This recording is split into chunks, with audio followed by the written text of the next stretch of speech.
नमस्कार किसान साथियों, आपके अपने एग्रीकल्चर रिलेटेड में सभी का स्वागत है। वीडियो जानकारी चलिए शेयर करना, बेल आइकन दबाना ना भूलें। आज ये वीडियो है हमारे खेतों के अंदर हमारी मिट्टी को किस प्रकार सुधार सकते हैं हम और क्या करें उसके कारण हमारा उत्पादन भी बढ़िया रहे और हमारी मिट्टी भी बढ़िया रहे और हमारे खेतों के अंदर है जो हमारे केंचुए ख़त्म हो चुके हैं वो किस प्रकार आएँ और हमारे मतलब खेत के अंदर जैविक कार्बन किस प्रकार बढ़ाएँ, उसी के बारे में बात है। तो किसान भाई देख सकते हो, ये भूसा है सरसों का। और कई किसान भाई क्या है कि अभी मतलब जौ की तूड़ी नहीं बना रहे, जौ के खेत के अंदर ही मिला रहे हैं जौ की तूड़ी को, या गेहूं की तूड़ी नहीं बना रहे, गेहूं को अंदर ही मिलाएंगे। कई किसान भाई अपने करते हैं ये भूसे को अंदर मिलाते हैं।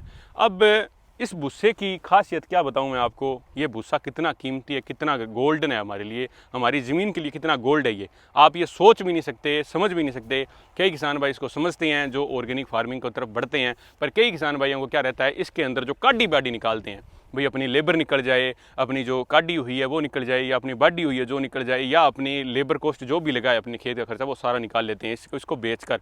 हर कई किसान भाई इसको खेत में डालते हैं।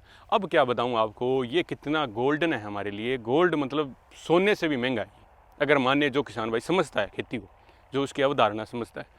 अब ये क्या काम करेगा, सबसे बढ़िया ये अपनी ज़मीन को अगर छिड़काव किया होगा खेत के अंदर प्रति बीघे के हिसाब से, अब आप कर लो 4 से 5 कुंटल 6 कुंटल तक आप प्रति बीघे के हिसाब से इसका छिड़काव करोगे, जिसके कारण सबसे बड़ा क्या होगा, इसके अंदर ज़मीन फुसरी रहेगी, अपना पोलापन रहेगा ज़मीन के अंदर, नमी बनाए रखेगी ज़मीन की नमी नहीं जाएगी। उसके बाद में क्या होगा, जैविक कार्बन बढ़ेगा हमारे खेतों के अंदर। वेस्ट डिकम्पोजर अपने लिक्विडेशन करेंगे तो जो भी एक वेस्टेज है, जो अपने खाद या जो मतलब गिरले हैं या जो अपनी ये कचरा डाला है वो अपने लिक्विडेशन होगा, जिसके कारण हमारे जैविक कार्बन में इंक्रीजिंग होगी। और जैविक कार्बन जो 001 है वो बढ़कर कुछ हो सकता है हमारे खेतों के लिए। जैविक कार्बन बढ़ा तो हमारे समझ लो हमारे खेतों के अंदर सारे विटामिन न्यूट्रिएंट्स बढ़ गए।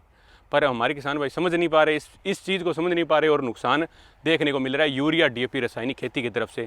कट्टे महंगे हो चुके हैं पर उसी को अपनाना है जी। मैंने कह दिया, आज अगर मैंने 5 कट्टे यूरिया डाली थी और 2 कट्टे डीएपी डाली थी और मेरे कणक निकली है जी 20-22 कुंटल, तो किसान भाई सोचे समझेगा नहीं। वो किसान भाई क्या काम करेगा, 2.5 कट्टे तक डीएपी डाल देगा और 5 से 6 कट्टे यूरिया डाल देगा। वो सोचे समझेगा नहीं, उसको ये है यूरिया डीएपी से फसल होगी। तो आप इस प्रकार की भी खेती कर सकते हो। मेरे सभी से अनुरोध है, जो किसान भाई अपने खेत के अंदर जितना भी कचरा है, वेस्टेज है, मिला रहे हैं, अगर देखो जौ की तूड़ी अपने को चाहिए, अपने फैमिली को चाहिए, या अपने जितने भी परिवार के सदस्य हैं उनको चाहिए, उनको दे दी एक ट्राली।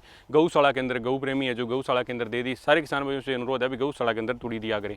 तो गौशाला के अंदर तूड़ी दे दी, उसके बाद में बचता है जो कचरा वो अपने खेत के अंदर मिलाएंगे, तो अपने एक तरीके की समझ लो भी अपनी मिट्टी बहुत ही बढ़िया उपजाऊ होगी और इतने बढ़िया कार्बन्स और इतने बढ़िया न्यूट्रिएंट्स मिलेंगे इसको जो आप सोच भी नहीं सकते। विद इन आपको क्या होगा, जैविक कार्बन बढ़ेगा तो अपने जीवाणु बढ़ेंगे, जीवाणु बढ़ेंगे तो अपने धीरे धीरे जो अपने फर्टिलाइजर कम होगा, फर्टिलाइजर कम होगा तो साथ में अपने क्या होगा, केंचुए पैदा होंगे, केंचुए पैदा होंगे तो ऑटोमेटिक